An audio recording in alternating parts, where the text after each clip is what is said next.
Bonjour à toutes et bonjour à tous les amis, bienvenue pour cette nouvelle vidéo où on va jouer à Altered, le jeu de cartes chez Equinox qui est actuellement en financement participatif sur Kickstarter. Au moment où j'enregistre la vidéo, il reste genre 48 heures, on a dépassé les 4 millions, c'est absolument énorme. Ça prouve qu'il y a un bon engagement avec ce jeu et on espère qu'il va bien trouver son public dans quelques mois quand il va sortir en boutique à la fin de l'été ou au milieu de l'été. Moi, je vais vous proposer trois petites parties commentées, dont ce sera de la faction Lyra, et les trois seront contre la faction Izmir, même s'il y aura des joueurs différents, et des gameplays vraiment différents pour mes adversaires. Donc, rapidement, je vous montre le deck, et après on partira sur les parties commentées. Je vais jouer du coup Fen et Crowbar, donc je rappelle la capacité de Fen et Crowbar. Le matin, on va pas choisir en fait la carte qu'on va mettre dans l'encre, pour ceux qui voient l'arcana, pour en mana, du coup. La première carte de notre deck, on va la prendre et la mettre dans notre main. La deuxième carte, on va pas la piocher, on va la mettre directement dans le mana. On va pas choisir ce qu'on met dedans, mais on pourra la consulter. Et ensuite, à midi, on va ravitailler. Ça veut dire qu'on mettra la première carte de notre deck à midi dans la zone de ravitaillement. Même si on en a déjà deux, on peut passer à 3. C'est à la fin du tour qu'on devra en choisir seulement 2 qui resteront. Donc c'est un héros qui permet de faire pas mal de card advantage, dans le sens où on va piocher une carte et on en aura une en ravitaillement, donc on aura 2 cartes jouables. Et la troisième sera en mana, donc on n'aura pas de carte de notre main à mettre en mana. Le désavantage, c'est qu'on ne choisit pas ce qu'on met en mana. Rapidement la decklist avant qu'on parte sur les 3 parties commentées. Notamment les rares, parce que c'est souvent là qu'il y a une grosse différence. Pour l'instant, comme c'est une phase de test, on est sur le logiciel It's Altered.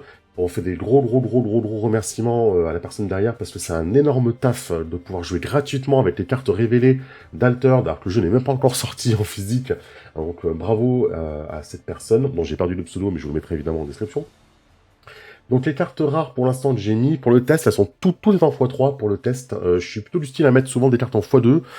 Mais pour être sûr de plus les piocher, de plus les pouvoir les utiliser, je les mets en x3. Donc, il y en a beaucoup qui préfèrent jouer Cernunos en x3. J'ai une préférence pour Alice, qui est une de mes cartes préférées du jeu. Si c'est ma carte préférée du jeu, parce qu'elle a des stats, je trouve très bonnes pour le tour 3, enfin, pour une drop 3. Et son effet depuis la défausse est vraiment très bon. Le après vous, en gros, si vous dites à l'adversaire, ben, je mets ma carte en défausse depuis ma réserve, et tu joues avant moi. Voilà. Vu que Altered, c'est un jeu comme aux échecs où on fait chacun un coup et que si on n'a pas de coup à faire, on doit passer et on ne peut plus jouer du tout, c'est très fort de pouvoir faire jouer la personne avant vous pour décider de ce que vous faites après. Donc vraiment, Alice, vraiment un gros coup de cœur sur cette carte, et très franchement, après le test, encore plus. Espionnage en x3, je l'ai préféré à Zoo, c'est encore en phase de test, je ferai je test avec 3 Zoo. Mais pour l'instant, j'ai bien aimé Espionnage, surtout que ça ravitaille, ça met une carte dans votre ravitaillement. Donc ça reste combo avec tout ce qu'on joue. Le puissant Jean, qui vous permet, quand il quitte la zone d'expédition, d'être mis en mana. Pour accélérer un petit peu le deck, et vu que le deck est un peu plus cher que ce que je joue d'habitude, je trouve qu'ils sont très bons dedans. Robin des Bois en x3, là aussi c'est une phase de test, ça fait que les personnages adverses ont un coût augmenté de 1 tant qu'il est là, et on peut le défausser depuis notre réserve pour que la prochaine carte qu'on joue soit réduite de 1. C'est quand même assez fort, il y a un bon effet depuis la réserve, donc pour l'instant j'aime bien le jouer. La petite tech c'est Shenlong, que j'ai préféré à notre ami Asmodée, qui doit être par là, Asmodée, le voilà. J'ai préféré Shenlong et Asmodée, même s'il est un peu plus cher si on prend compare avec la version rare d'Asmodée. Il a des meilleures stats, c'est-à-dire que voilà, quand Asmodée arrive, vous lancez un dé, soit vous allez prendre 3 boosts et ça devient une 8-8-8, soit ça s'ancre, donc ça devient une carte qui restera sur le terrain pendant 2 tours, mais ça reste une 5-5-5. La majorité du temps, moi j'ai envie d'avoir une 8-8-8 en fait, donc pour éviter ce côté aléatoire, je joue Shenlong là. Donc voilà, c'est pour la decklist. Je vais la mettre en description, bien évidemment. Petit disclaimer sur les parties, évidemment. J'avais à ce moment-là, au moment de l'enregistrement, genre une dizaine de parties dans les pattes, toutes factions confondues. Donc évidemment, vous aurez des misplays de ma part, des misplays de la part des adversaires. C'est pas grave, le jeu est actuellement en train d'être testé par tout le monde. Et c'est comme ça qu'on s'améliore. Et c'est aussi pour ça que j'ai gardé certaines parties, parce que je trouvais qu'elles étaient intéressantes à analyser par rapport à des misplays que j'ai pu faire. Tout de suite, la première partie. Allez, on est parti pour la première game. Donc, entraînement, espionnage et la danseuse dans l'encre, dans le mana, pardon. L'objectif, c'est souvent de jouer notre ami, soit la chroniqueuse, soit Alice 101. Ça dépend des biomes qu'on veut viser. Face à Izmir, alors là, j'ai tendance à commencer par la chroniqueuse, parce que souvent Izmir, il commence aussi par Alice. Mais c'est mal joué pour le coup, parce que l'Izmir en face, c'est beaucoup moins contrôle que ce que je pensais, il était beaucoup plus mid-range aggro, enfin mid-range plutôt, ce qui fait qu'il a pu jouer des deux côtés. Et mauvais jeu de ma part, parce que du coup, il a pu avancer à gauche et à droite, alors que si j'avais Alice d'un côté, il n'aurait pu avancer que d'un seul côté. Après, si j'avais Alice à gauche, peut-être qu'il aurait aussi Alice à gauche, on ne sait pas s'il a en main, mais pour le coup, j'ai voulu miser sur Lyra, pour la Quintus Lyra, pour essayer d'avancer quand même s'il mettait une Alice. Et j'ai déjà un petit avancement de retard. Donc, au jour 2, est arrivé dans l'encre l'espionnage. Je vais tout de suite espionnage sur le petit bureaucrate pour éviter qu'il puisse réduire un sort à 5. Il y a des sorts à 5 hein, qui peuvent vraiment nous enquiquiner chez les Izmir. Donc, comme j'avais l'initiative et que je voulais pas tout de suite mettre ma créature, je me suis dit, ben voilà, je mets tout de suite l'espionnage sur cette créature. De toute façon, je comptais le faire de toute façon ce tour-ci. Et j'aurai une créature à 2 derrière. Donc Esmeralda, juste derrière. Normalement, voilà, elle est partie. Esmeralda. Voilà, par exemple, Furie du Kraken, c'est une carte que tu aurais pu jouer dès ce tour-ci, par exemple. Même si, alors t'as pas forcément utilité. Esmeralda, quand elle arrive, elle ravitaille. Ravitaillement nous a ramené à Capella. Pour l'instant, on n'a pas besoin. On passe et on va avancer d'un côté sur une expédition et lui aussi. On monte vraiment, on dira, vous voyez, de petites cartes à 1, des petites créatures à 1 pour pouvoir faire un premier tour, 2 d'un côté et 1 de l'autre en termes de mana. Esmeralda qui part en défausse parce que je préfère quand même garder l'entraînement à Capella si jamais il y a une Alice qui tombe, par exemple. J'aime bien mettre à Capella sur Alice, par exemple, chez les Izmir. Sur Dorothy aussi, ça peut être pas mal. Allez, la capa qui continue. Donc, Shenlong est parti dans le mana directement. La deuxième danseuse est partie en mana. C'est pas nous qui choisissons, hein, c'est la première carte. La deuxième carte, du coup, du paquet quand on pioche. Alors, je vais à tort tout de suite sur la chroniqueuse pour reposer la chroniqueuse. Pourquoi? Alors, à tort, elle vous permet de remettre une carte dans votre main.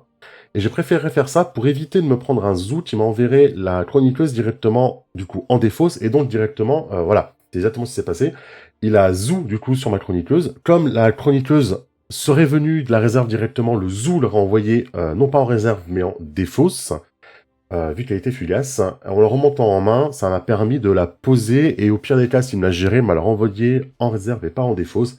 C'est ce qui s'est passé. De toute façon, à tort, depuis la réserve, elle coûte 3 à rejouer, donc je n'avais de toute façon pas de carte à rejouer si jamais il me gérait ma chroniqueuse. Puisque, bon, si j'avais une carte à 2, j'aurais pu faire une chroniqueuse et une carte à 2, mais là, c'était pas le cas. Et à tort, depuis la réserve, elle coûte 3, elle ne coûte pas 2.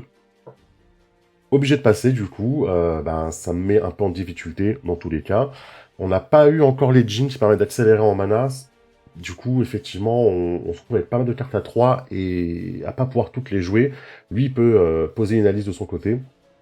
De l'autre côté, ça l'obligera à enlever une de ses cartes de sa réserve, vu qu'il en a 3 au lieu de 2. Mais on a pris déjà pas mal de retard. On est en retard de 1 sur chaque expédition. On pioche Alice. De notre côté,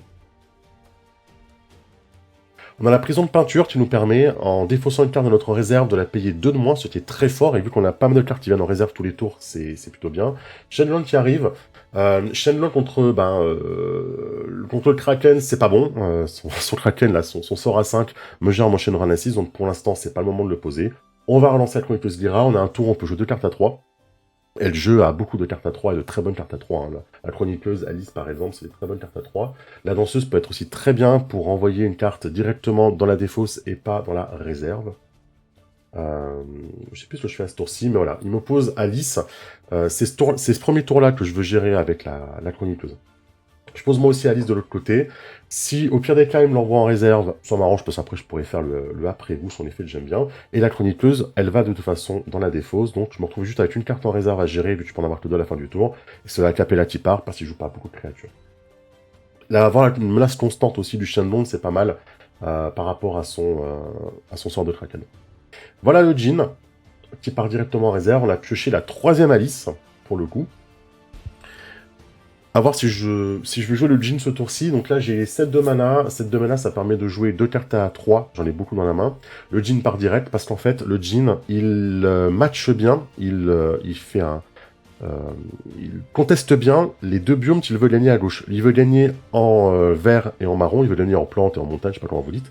Et le Djinn permet de faire ça sur ces 2 biomes. Donc du coup, de bien le bloquer. Je défausse ma Alice, pourquoi? Pour faire après vous, tout simplement. C'est-à-dire de dire, c'est mon tour, ok, mais tu vas jouer avant moi quand même. Donc je défausse Alice pour ça, et lui, il envoie en défausse le Jin qui du coup, comme il a quitté l'expédition, je peux le mettre en mana. Donc le Jin est reparti grâce à son contrôle, mais ça permet de le jouer en mana. De l'autre côté, il a mis une créature qui est défenseur, donc même s'il gagne, il n'avancera pas. Donc de mon côté, je vais rejouer Alice à gauche, tout simplement pour avancer à gauche. Et lui ne pourra pas avancer à droite sur l'expédition. Donc je commence à rattraper petit à petit mon retard. La pioche avec Fen, c'est Robin des Bois, qui augmente le coût des créatures de 1. Une carte est partie directement en mana, c'est une Chronicleuse Lyra qui est partie directement en mana. Et on a le Chapelier en réserve. Alors, le Chapelier en réserve, il est très intéressant, parce que si on le défausse de sa réserve, pas si on le paye, si on le défausse de sa réserve et qu'on le met en défausse, on peut ancrer une carte qui coûte 3. Donc typiquement, on peut ancrer Alice ou une Chronicleuse Lyra. Ancrer Alice, c'est très très fort. Alice a des très très bonnes stats. Donc on commence avec Alice à gauche, je garde ça de la réserve, pourquoi? Pour faire un après vous, c'est-à-dire que je la défausserai de ma réserve pour lui dire de jouer en premier. Il m'oppose sa Alice également. De son côté, je suis premier joueur, je défausse Alice, je lui dis après vous. Il a 5 de mana, donc là il va devoir un petit peu prendre les devants. Et Izmir n'aime pas prendre les devants, Izmir n'aime pas être le premier à agir. Il sort de sa réserve le chroniqueur qui ne peut pas avancer si jamais il emporte son terrain.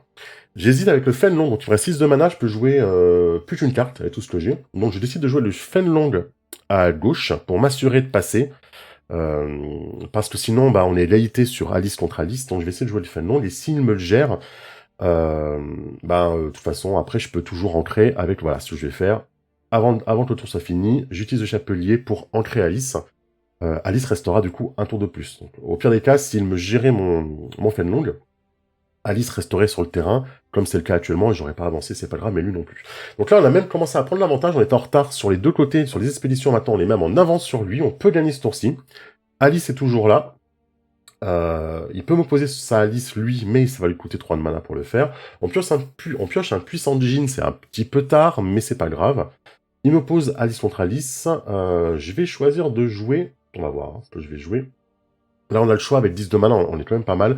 Robin des Bois à droite, pourquoi? Parce que il tape bien sur le biome dont j'ai besoin, qui est le biome de la nature, le biome vert. Et il augmente le prix de ses créatures. Donc s'il a une Dorothy, ça devient difficile pour lui, du coup. Il fait après vous, donc c'est le pouvoir de son héros, là, c'est pas Alice qui fait ça, c'est le pouvoir de son héros. Mais du coup, je demande ses créatures de prix, notamment, moi j'avais peur de Dorothy qui défausse une créature quand elle arrive. Je vais jouer la danseuse peut-être à gauche. Là, je me laisse la possibilité de jouer la prison de peinture. La prison de peinture, elle coûte 5 dans ma main, mais en défaussant à tort, je peux jouer du coup la prison de peinture pour 3, et c'est un peu ce que je visais ce tour-ci. Je visais 2 créatures et prison de peinture ce tour-ci. Donc, la danseuse à gauche, le Robin à droite, et la prison de peinture pour gérer sa créature à gauche ou à droite qui me joue, si jamais il joue créature plus sort. Donc là, il joue une créature qui égalise bien. Prison de peinture. Je vais défausser à tort. Hop, ouais. Alors là, l'effet, c'est d'abord appliquer, c'est ça, et ensuite, je joue présent peinture sur Alice, pour être sûr de passer à gauche, parce que maintenant, il faut qu'il me gère les 2 créatures à gauche pour passer. Il avait un zoo quand même en réserve, donc j'ai bien fait de jouer mes 2 créatures à gauche, on passe, et on a gagné. Donc première partie, là, c'est une victoire très très compliquée au début. Il a avancé vite, parce que premier tour, j'avance de 1, il avance de 2 sur les deux côtés, parce que ma chroniqueuse, elle a un biome à 0, donc ça bloque un peu. Mais là, on a vraiment gagné, parce que le pouvoir héroïque de Fen nous permet de jouer plus de cartes, et d'avoir plus de cartes à jouer en pioche, en mis en réserve, là où l'adversaire pioche 2 et doit en mettre une dans le mana. Donc au bout d'un moment, on peut essayer de rattraper comme ça, grâce à ce qu'on appelle le card advantage. On passe à la deuxième partie. Deuxième partie contre Izmir. Je vais commencer avec double Alice dans la main et l'espionnage. C'est un très très bon départ. Alice, on va pas se plaindre de l'avoir. Donc, je pose Alice à gauche. Il me l'endort. Qu'est-ce que ça fait? En gros, Alice ne partira pas en réserve à la fin du tour. Mais pour 1, elle est endormie. Donc, elle ne compte pas sa force au tour-ci. Donc, c'est un tour 1 qui ne compte pas. En gros, j'ai ma Alice qui reste sur le terrain, il a joué son endormissement, mais il gagne du temps parce que Izmir est un deck à la base plutôt contrôle, et mon adversaire va jouer ici une version beaucoup plus contrôle que mon adversaire précédent. C'est ce que j'ai mis en réserve, du coup, en encre, la danseuse, a cappella notamment, et un espionnage, j'en avais 2, tout de suite.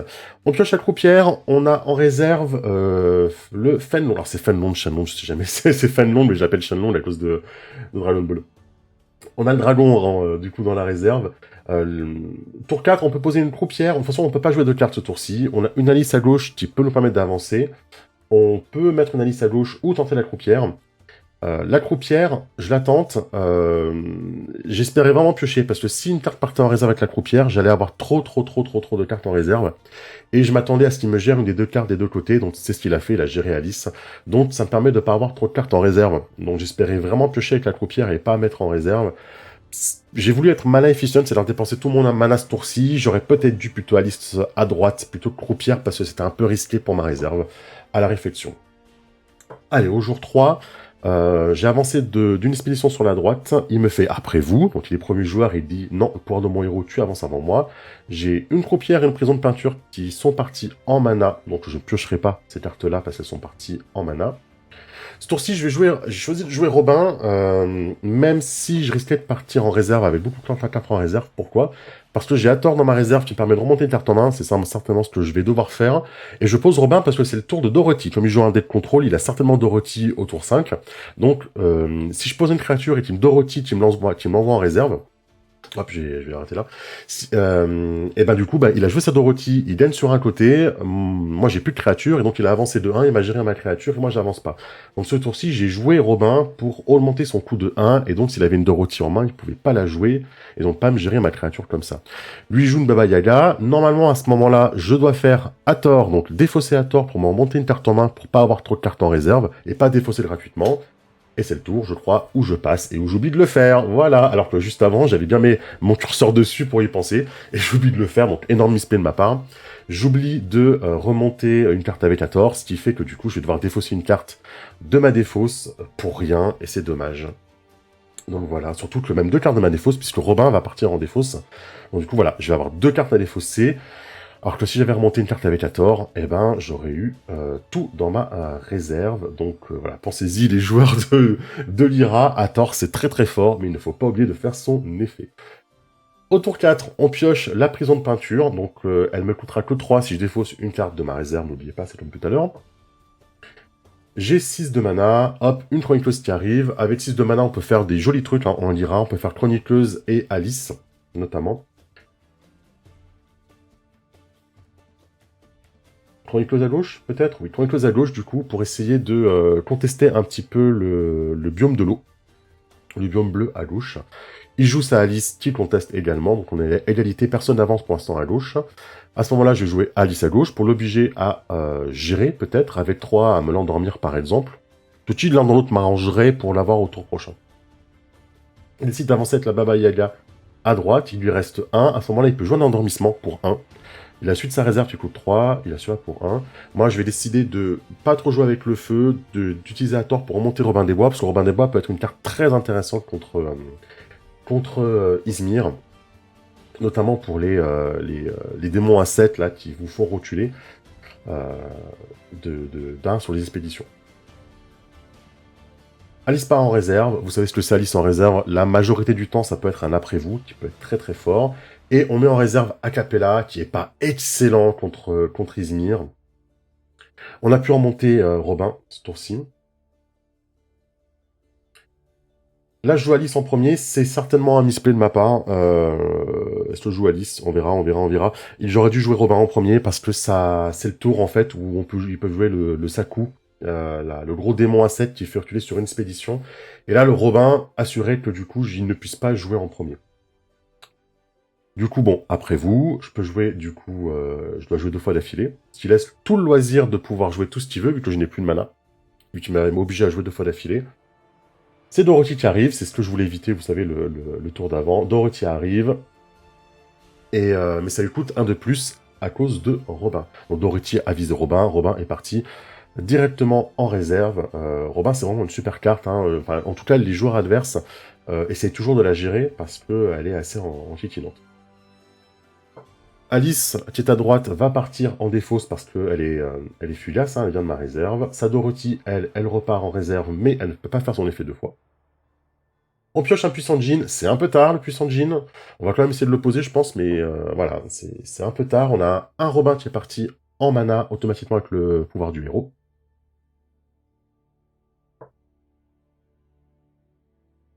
On est premier joueur, ce tour-ci, on n'a pas de d'Alice pour lui faire après vous, mais on a une Hathor pour remonter en main quelque chose, si jamais on se retrouve avec trop de choses en réserve.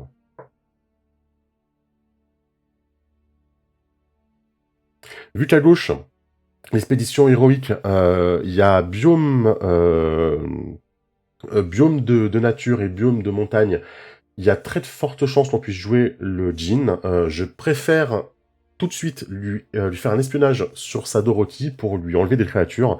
Il a 4 cartes en main, il a une carte en réserve. Je me dis, bon, je peux essayer peut-être de lui empêcher de jouer ces créatures. Et là, qu'est-ce qui est tombé? C'est le Sakurabru, celui qui lui fait reculer sur une expédition et qui va vraiment zentitiner. Voilà, ce qui montre que il faut d'abord jouer Robin et ensuite jouer l'espionnage. Là-dessus, j'ai mal joué mon coup. J'aurais dû d'abord jouer Robin. Ça change rien parce qu'il aurait pu le poser pour 8, mais ça évite qu'il joue peut-être le Sakurabru et un endormissement pour 1 derrière. Voilà, bon, j'aurais pas pu l'empêcher de poser, mais au moins, ça c'est fait. Je joue entraînement a cappella, pourquoi? Pour lui défausser son Sakurabru à la fin du tour. Son Sakurabru ne partira pas en réserve, il devient Fulias, il partira directement en défausse, parce qu'ensuite, il peut revenir pour 4. Alors il fait plus son effet, mais c'est une 4-4-4 pour 4, c'est très fort, et je vais éviter ça, donc entraînement a cappella, pour pas qu'il puisse le rejouer. C'est le jour 7, on a reculé, du coup, sur le biome du héros, on commence à tirer un peu la langue parce qu'on n'arrive pas à lui faire jouer trop de cartes de sa main. Vous voyez, il a encore 4 cartes en main. On a du mal, on a vraiment du mal. Et il me rejoue un Sakurabru avant que je puisse jouer un Robin. J'en ai pas dans la main, mais bon, c'était un peu la difficulté pour lui. Donc il me refait reculer, donc je repars sur la ville de départ dans l'expédition héroïque. Et ça commence à devenir difficile, quoi. Parce que voilà, il joue très peu de cartes de sa main, il arrive à nous gérer. Moi, avec ma danseuse, je le rends à nouveau fugace pour pas qu'il puisse le rejouer pour 4. Parce que c'est très fort, un 4-4 pour 4. Salut de jouer, il va jouer une fée des dents pour me saboter. Donc enlever une carte de ma réserve, le chapelier, pour pas que je puisse ancrer ma danseuse à gauche. Là, il a plus de mana, donc tout ce que j'ai à faire, c'est essayer de gagner sur un des biomes. Je vais essayer d'avancer à droite. Je pose du coup le Djinn. Je suis sur un biome à droite de compagnon où j'avance que sur la nature. Donc c'est pas ce qui m'arrange le plus. Donc j'ai décidé de le réussir tout de suite. Au moins ça s'était fait. J'utilise à tort pour remonter ma danseuse, pour éviter un effet peut-être de sabotage, et aussi pour continuer de lui mettre celui-là sur cette créature, parce que je trouve que c'est actuellement assez fort, surtout s'il me rejoint encore un 3e Sakurabru. On a pioché un espionnage. Le chapelier est parti en mana, tout comme notre Djinn qu'on a envoyé en mana à la fin du tour. On a une prison de peinture, c'est très bien. Mais prison de peinture, c'est fort que quand l'adversaire, il commence ou il pose une créature en premier. Là, va falloir jouer petit au début. Je pense, voilà, je vais jouer petit, je vais jouer une petite danseuse qui coûte que 2. Parce que justement, je veux l'obliger à essayer de poser quelque chose que je pourrais peut-être prison de peinture. Avec la menace qui est toujours là. Il joue une fée des dents, il me défausse ma prison de peinture. Et je pense que là, je fais le misplay de essayer de commencer à lui gérer sa réserve, et notamment son endormissement. Je joue le Djinn, du coup, à gauche, parce que je remonte sur n'importe quel... vu que je suis sur le point de départ, je peux remonter dans n'importe quel biome. Mais je commence à jouer des cartes qui coûtent un peu cher, et là, il commence à mettre des créatures. Donc ça veut dire que là, il va essayer de gagner. Il sent qu'il commence à avoir un avantage à la vitesse, vu qu'il m'a bien fait reculer. Bon, je lui donne le trait fugace avec ma deuxième danseuse.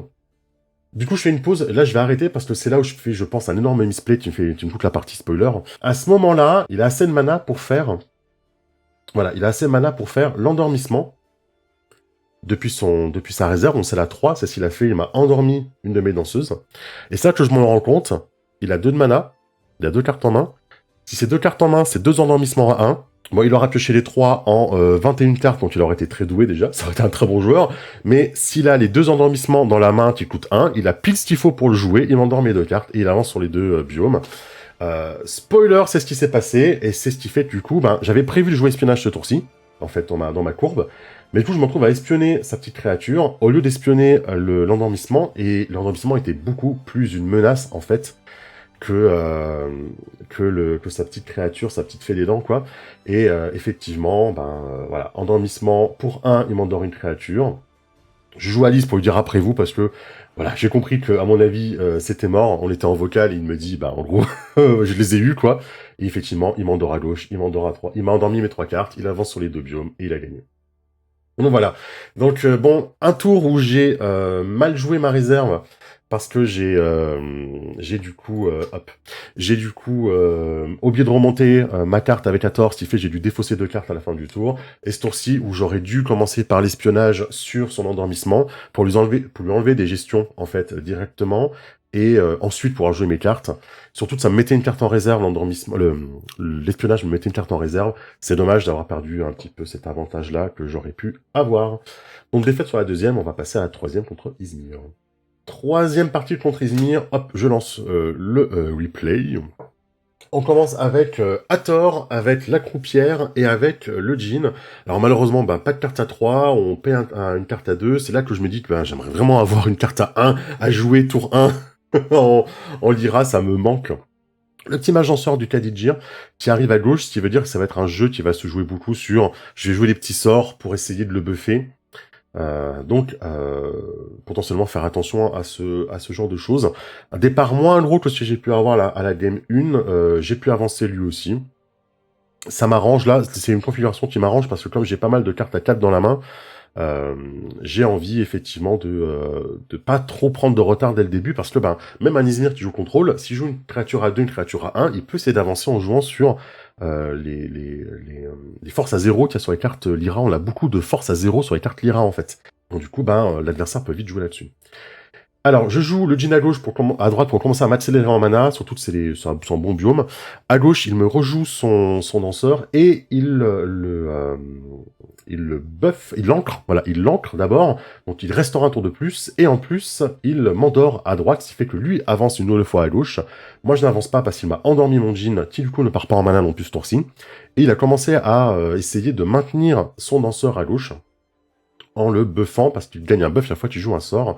Très certainement qu'au prochain tour, il va peut-être essayer de l'endormir, même pour essayer de le garder encore un tour de plus, et faire un personnage de plus en plus gros, ou l'ancrer encore à nouveau pour tirer un tour de plus.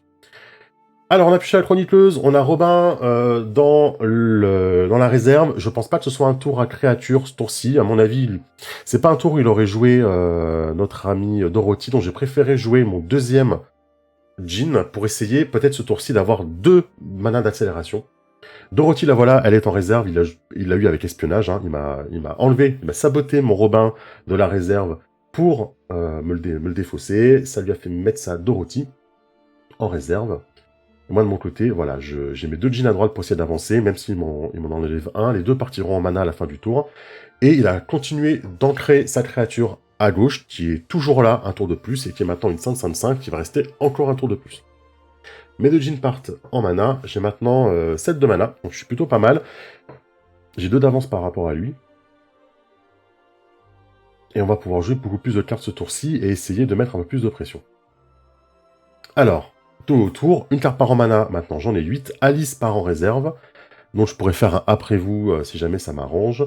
Avec 8 de mana, on peut jouer la croupière, avec peut-être une carte à 2 qui pourrait venir comme Hathor, une carte de la réserve. Il commence à jouer sur les 2 biomes, bon, après c'est pas un gros adversaire à droite, mais bon, si à gauche c'est quasiment perdu déjà, vu qu'il y a une triple 5, suffit que je mette 2 cartes et qu'il puisse me gérer mes 2 cartes, et ça pourrait vite être compliqué. Donc la croupière, pour essayer de faire un petit peu de carte d'advantage, donc mettre une carte en réserve ou mettre une carte dans ma main, sachant que si ça partait en réserve, c'était pas grave, parce que j'ai Hathor qui peut me remonter une carte en main, et j'ai Alice que je peux défausser pour faire après vous. Il me fait après vous, donc le pouvoir de son héros, Izmir, lui de son côté. Je vais lui rendre la politesse, donc après vous, je lui dis, à ton tour, je fais pareil que toi. Donc mouille-toi un petit peu, mon cher Izmir, joue une carte, je verrai ce que tu joues. Et si jamais ma croupière part en réserve, avec Hathor, je peux remonter une carte dans ma main, comme par exemple le Chapelier. Chapelier qui dans la réserve coûte 5, dans la main coûte 4. Là actuellement j'ai pas de bonne carte à ancrer avec mon Chapelier. Donc j'ai tout intérêt peut-être à remonter mon Chapelier dans la main et à le rejouer par exemple. Pour 4. D'ailleurs c'est ce que je vais faire, ouais. Hathor part en défausse pour remonter mon Chapelier et rejouer le Chapelier à 4. De toute façon j'ai 2 cartes qui iraient en réserve ce tour-ci. Donc Chapelier pour l'empêcher d'avancer, parce qu'il a pile les bonnes stats pour l'empêcher d'avancer. Et il me joue menace, donc il me renvoie mon Chapelier en main. J'avance à droite, il avance à gauche. C'est pas... ça va, c'est pas un mauvais play non plus, ça C'est pas mauvais fait non plus.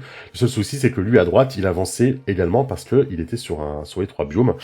Donc il a avancé 2, j'ai avancé que de 1. Et déjà, regardez le retard qui s'est creusé énormément parce que je ne joue souvent que d'un côté, là où lui, il peut jouer des deux côtés avec des petites cartes qui matchent bien les biomes où je ne joue pas, en fait. C'est un peu le problème de l'IRA, c'est qu'on a des stats à 0 un peu partout. Et du coup, les adversaires, ils arrivent assez facilement avec des cartes à 1 à pouvoir avancer quand même face à une carte à 3 ou 4. Mais j'ai pas mal de mana, et à partir du tour 9, c'est là où on commence à être très fort, je trouve, avec ce deck-là, parce que on a pas mal de cartes à 3. La prison de peinture, elle peut être payée à 3, on a les chroniqueuses, on a Alice, donc on a pas mal de cartes à 3 qui sont très très fortes, et donc je vais pouvoir essayer d'équilibrer un petit peu sur tous les biomes. Chroniqueuse à droite, chroniqueuse à gauche, certainement.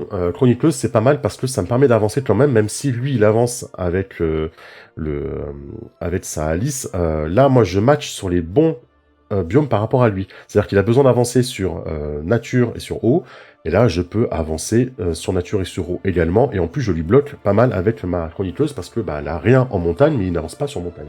Donc, il la zoue, obligé de la gérer. Il lui reste 2 de mana. Avec 2 de mana, il peut me rejouer son petit papin, il peut me jouer un autre zoom, il a plus qu'une seule carte en main. C'est là où je me dis, bon, il commence à s'épuiser, donc il a pris beaucoup d'avance, mais il commence à s'épuiser. Donc Alice, après vous, pour l'obliger à se mouiller un petit peu. Il défausse le disciple pour réduire de 1 son prochain sort. Et il joue Sommeil. Et là, il va jouer Sommeil sur sa Alice. Alors, pourquoi il joue Sommeil sur sa Alice? Il veut dire, mais c'est dommage, du coup, il avance pas nulle part si je Sommeil sa Alice. Oui, mais c'est soit il faisait un sort, soit il passait. Et en tous les cas, il savait que j'allais pouvoir rejouer quelque chose pour essayer de le bloquer, comme ma Chroniqueuse Lyra, vu qu'elle était dans ma réserve. Donc il se dit, c'est soit je joue rien, il joue Chroniqueuse, il avance des deux côtés, donc moi, j'avance des deux côtés, et du coup sa Alice n'a servi à rien, soit il l'endort sa Alice, j'avance quand même dans tous les cas, et au moins il garde sa Alice pour le prochain tour. Donc c'est pas mal joué de sa part, donc il a préféré endormir sa Alice pour la garder pour le prochain tour, parce que de toute façon je gagnais des deux côtés. Il pouvait pas m'empêcher de gagner des deux côtés. Donc là, j'ai avancé des deux côtés, et je vais commencer à lancer la grande remontada, parce qu'entre guillemets, j'égalise en fait par rapport à lui grâce à cette avancée. Lui se retrouve avec moins de cartes en main, moins de cartes en réserve, une Alice qui est ancrée, mais j'ai pas mal de mana pour essayer d'avancer également. Donc ce tour-ci, si je gagne des deux côtés, j'ai gagné, si je gagne des deux côtés, il a gagné. Donc au moins essayer d'avancer sur un des deux côtés, ce serait pas mal. On a l'espionnage qui peut pas mal nous aider. On a la prison de peinture qui peut renvoyer Alice au-dessus de son deck, donc nous libérer l'espace. On est plutôt pas mal en vrai. Je vais d'ailleurs commencer par espionnage parce que je suis premier à jouer, j'ai pas envie de jouer un gros truc. Donc je vais commencer par espionnage pour lui enlever son zoo. Lui enlever une carte de plus, quoi. Il a plus que 2 cartes en main et plus de cartes dans sa réserve, donc ses possibilités sont limitées. Je pioche un bon gros dragon de mon côté. Il me reste 8 de mana. Et là, actuellement, je vous le dis, on était en vocal. Là, il décide de menacer Alice pour la récupérer. Pourquoi? Parce que il savait que là, il n'avait plus rien à jouer, en fait. C'était son tour de jouer, il n'avait rien à jouer à son tour, il était obligé de passer. Donc, il a fait ce play un peu désespéré. Mais en fait, il n'avait plus rien à jouer d'intéressant dans sa main. Rien pour me gérer, en fait, ce que je pouvais poser. Donc, voilà. Le chêne à gauche, Hathor à droite. On passe. C'est gagné. Donc là, encore une fois, la partie est vraiment gagnée à la value que j'ai pu faire, dans le sens où, il y a eu des misplays à droite et à gauche, ça c'est certain que j'ai pas dû voir, mais il y a ce côté épuisement de l'adversaire, du fait qu'on a des cartes qui viennent tout le temps en réserve. En réalité, chaque tour, avec la carte en réserve et la carte dans notre main, on a potentiellement 2 cartes par tour qu'on peut jouer, on a plus de solutions, du coup, dans notre deck, et puis surtout, on a un deck qui est aussi construit pour pouvoir jouer nos cartes depuis la réserve, et avec pas mal de qualité, quoi. Donc voilà, c'était 3 games de Lyra, de Fen contre Izmir, j'espère que ça vous aura plu, même s'il peut y avoir des misplays un peu à droite, à gauche, c'est pas grave, le but du jeu, c'était de vous montrer un petit peu le jeu, peut-être, de vous montrer un petit peu le deck, peut-être de vous montrer des mécaniques intéressantes, de la part de mon adversaire ou de moi que j'ai pu faire, et peut-être vous donner envie de jouer ce deck ou de découvrir ce jeu. Merci beaucoup, on se retrouve bientôt pour une prochaine vidéo sur Altered.